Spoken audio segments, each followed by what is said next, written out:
आज का जो बैठक हुआ इसमें आप अध्यक्ष हैं, आगे की रणनीति कैसे तय होगी? देखिए, सबसे पहले मैं आज जो किसान संघर्ष मोर्चा के बैनर तले एक बैठक का आयोजन किया गया था, लोगों से ये आग्रह किया गया था कि महानंदा बेसिन परियोजना अंतर्गत रतवा नदी पर जो तटबंध बन रहा है वो काफ़ी लाभकारी कल्याणकारी योजना है, लेकिन इससे कि कुछ ऐसे पहलू हैं जिससे लोगों को काफ़ी नुकसान हो रहा है, और वो पहलू है तकनीकी पहलू। मैं महानंदा बेसिन परियोजना अंतर्गत बनने वाले रतवा नदी पर तटबंध का विरोध नहीं कर रहा हूँ, या मेरा संगठन मेरा मोर्चा इसका विरोध नहीं कर रहा है, यहाँ तक कि यहाँ के ग्रामीण भी इसका विरोध नहीं कर रहे हैं। हम लोग चाह ही रहे हैं कि ये कल्याणकारी योजना है, ये तो लागू हो और यहाँ ये बने।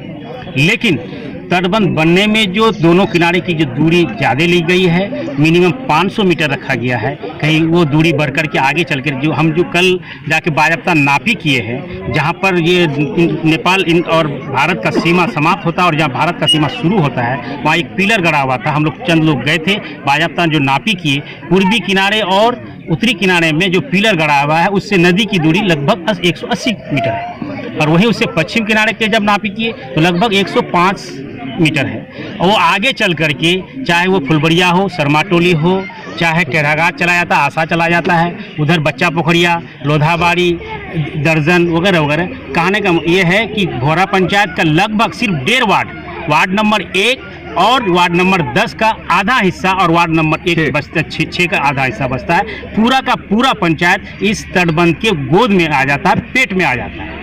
जब तटबंध बन जाएगा तो इसमें हमारे भूमिहीन लोग भी हैं, ज़मींदार, और यहाँ कृषि प्रधान देश ही नहीं बल्कि ये इलाका हमारा कृषि प्रधान है। हमारे यहाँ के लोग कृषि पर ही मुनहसर करते हैं, चाहे धान का फसल लेते हैं, अब चाहे मक्का का फसल लेते हैं, जबकि दोनों तटबंध के बीच की जो ज़मीन आएगी वो कृषि योग्य भी नहीं रहेगी।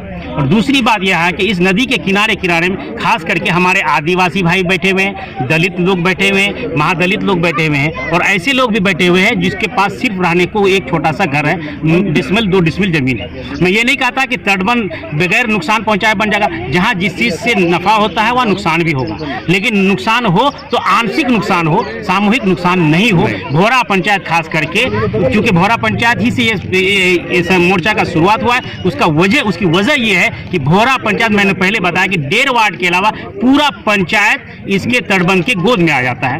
क्षति तो होगी, घर टूटेंगे, गरीबों के भी घर टूटेंगे, अमीरों के भी घर टूटेंगे, दलितों के भी टूटेंगे, सबके टूटेंगे, लेकिन उतने कम टूटेंगे, ज़्यादा से ज़्यादा ना टूटे। ऐसी जगह बनाया जाए कि जहाँ से लोगों को नुकसान कम हो। सरकार से, स्थानीय विधायक से, सांसद से, संबंधित विभाग से और यहाँ के आलाधिकारी से, और इस तकनीकी काम को जो देख रहे हैं इस परियोजना के, उनसे भी किसान संघर्ष मोर्चा के अध्यक्ष होने के नाते, यहाँ के ग्रामीण होने के नाते मैं आग्रह करना चाहूँगा, निवेदन करना चाहूँगा आपकी मीडिया के जरिए कि हम ग्रामीणों की ये मांग है कि ये कल्याणकारी योजना तो हो, धरातल पर उतरे, लेकिन धरातल पर उतारने के लिए हमारे गाँव को, हमारे बस्तियों को उजाड़ा ना जाए, हम कृषकों को भूमिहीन बनाया नहीं जाए। और आगे की रणनीति हम लोग जो तय किया है कि हम लोग एक हस्ताक्षर अभियान चलाएंगे और गांव-गांव जाकर के हस्ताक्षर अभियान चलाएंगे, और आने वाले 4 तारीख को जुमेरात के दिन, बृहस्पतिवार के दिन टेढ़ाघाट हाई स्कूल के प्रांगण में एक बैठक रखी जाएगी। फिर उस दिन हम सब कोई मिल करके ये तय करेंगे कि आगे की रणनीति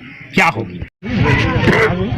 हाँ, आज का मीटिंग में क्या क्या निर्णय लिया गया इसके बारे में जानकारी दीजिए। किसान संघर्ष मोर्चा के बैनर तले ये जो फुलबड़िया हाट के मदरसा के प्रांगण में जो मीटिंग रखी गई थी, इसका असल मकसद था कि हमारे यहाँ जो तटबांध पास किया गया, महानंदा बेसिन योजना का एक हिस्सा है, रतवा नदी पर जो बांध बनना है वो महानंदा बेसिन योजना का एक छोटा सा हिस्सा है। हम लोग उसको लेकर के बैठे थे। रतवा नदी के अगल बगल में जो लोग रहते हैं उस इलाके के लोग बैठे थे।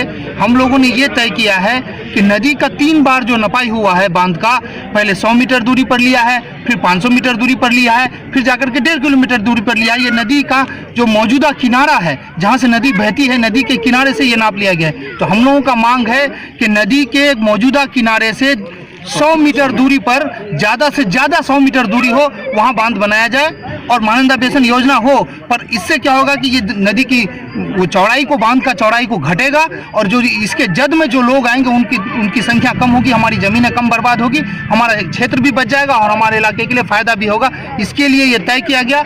अगली मीटिंग हम लोगों ने टेढ़ाघाट हाई स्कूल के मैदान में रखा है। 4 तारीख को वहां तय किया जाएगा। फिर 6 तारीख को जिला परिषद की मीटिंग में इस बात को उठाने के लिए हम लोग जोर देंगे। उसके लिए नया रूपरेखा तैयार किया जाएगा।